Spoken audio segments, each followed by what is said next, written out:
a lot of the evidence that people would cite in favor of the paleo argument is the archaeological evidence that health dramatically declined at the transition to agriculture.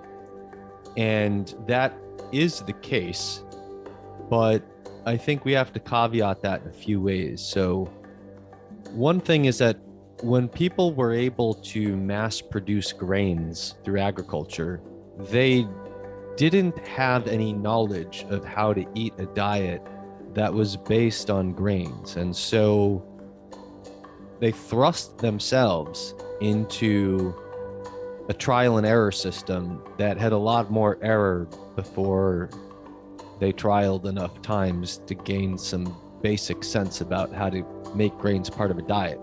And so one of the mistakes that you would make is that you would have no idea that, imagine that you're in an environment where you just eat unlimited amounts of the animals that you're killing and you're eating relatively nose to tail and you didn't bother to eat anything else. You're pretty much getting all your nutrients in.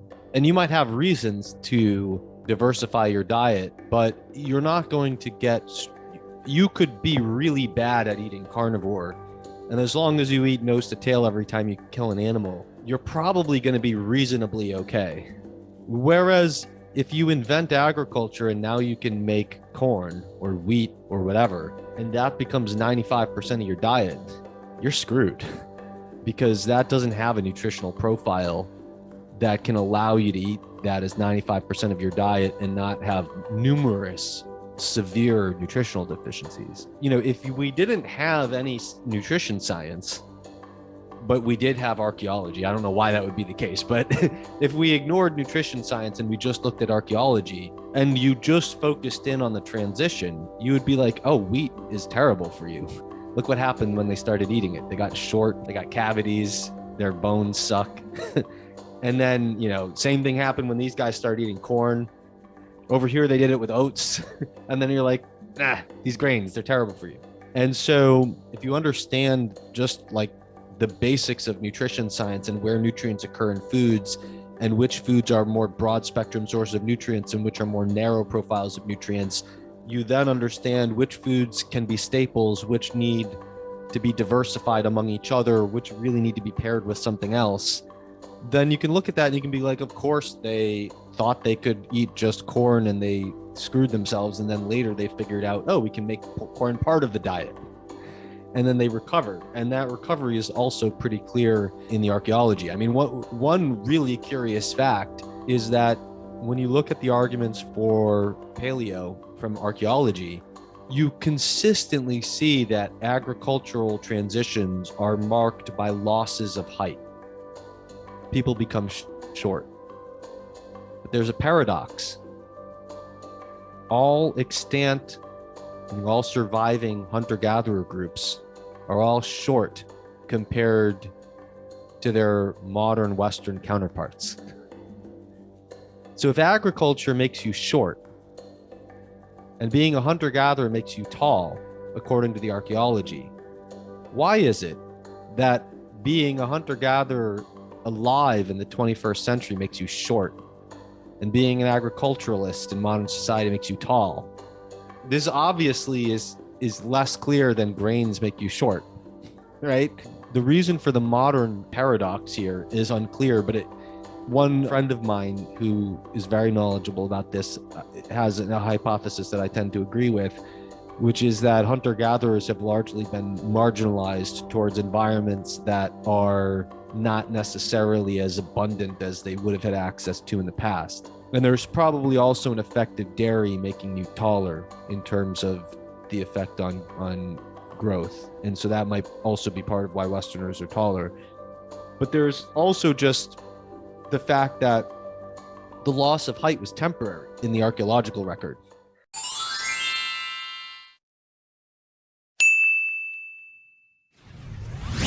And so I think that temporary loss of height that's then later recovered from very easily suggests that it's not the grains that made the loss of height happen. It's the improper use of grains that they later figured out how to use properly. So that's how I see the archaeology. And then on the other hand, what do we know from modern science? Well, we know some people have celiac disease. We know that there is a movement towards recognizing a broader condition of non-celiac gluten sensitivity that is more common. But we also know other things. So for example, if we just look at what causes an immunological reaction to food, we know that it can't possibly be the presence of food by itself, because the default of the intestinal immune system is to take everything that you eat, partially break it down, and then bring pieces of that partially digested food protein into specialized pockets of the immune system called the gut-associated lymphoid tissue, or GALT, and there teach the immune system that this is food and you should tolerate it. So simply being exposed to something that could stimulate an immune response by default causes immune tolerance.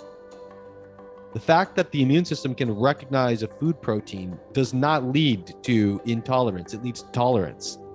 What causes intolerance? What causes intolerance is when any protein is accompanied by either pathogen-associated molecular patterns, or PAMPs, or damage-associated molecular patterns, or DAMPs. Really, PAMPs are a subset of DAMPs. So the point is, maybe your body recognizes something specific about pathogenic microbes, but more probably, your body just recognizes when stuff's getting destroyed. And pathogenic microbes can destroy stuff.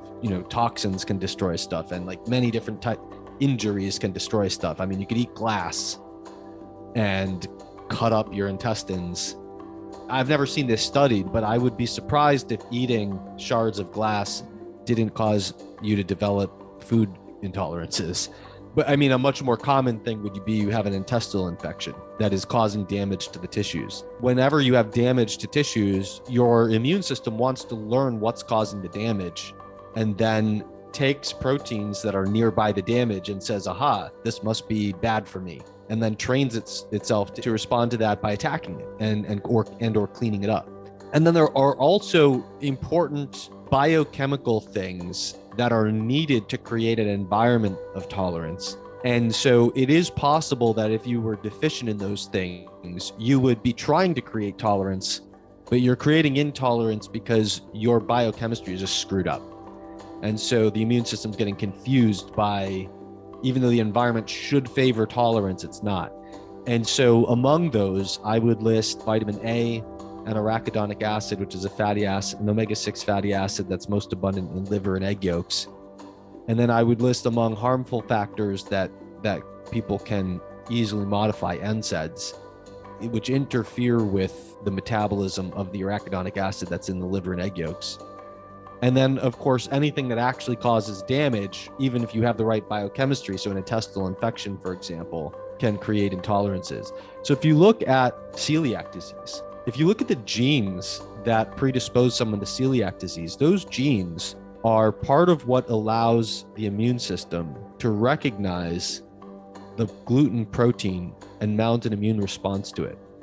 But most people who have those genes don't have celiac, right? So the gene is one or the other of a handful of genes seems to be necessary, because without the immune system recognizing that specific protein, you can't mount that specific type of immune response to it.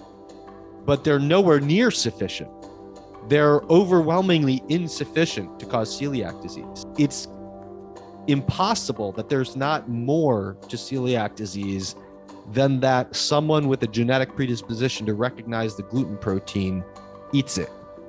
That's not the cause of celiac disease. It's that person with the genetic predisposition ate it and had something else going on in their intestines, creating damage-associated molecular proteins or pathogen-associated molecular proteins, or had some kind of biochemical dysfunction that made the immune system mount intolerance when it was trying to make tolerance.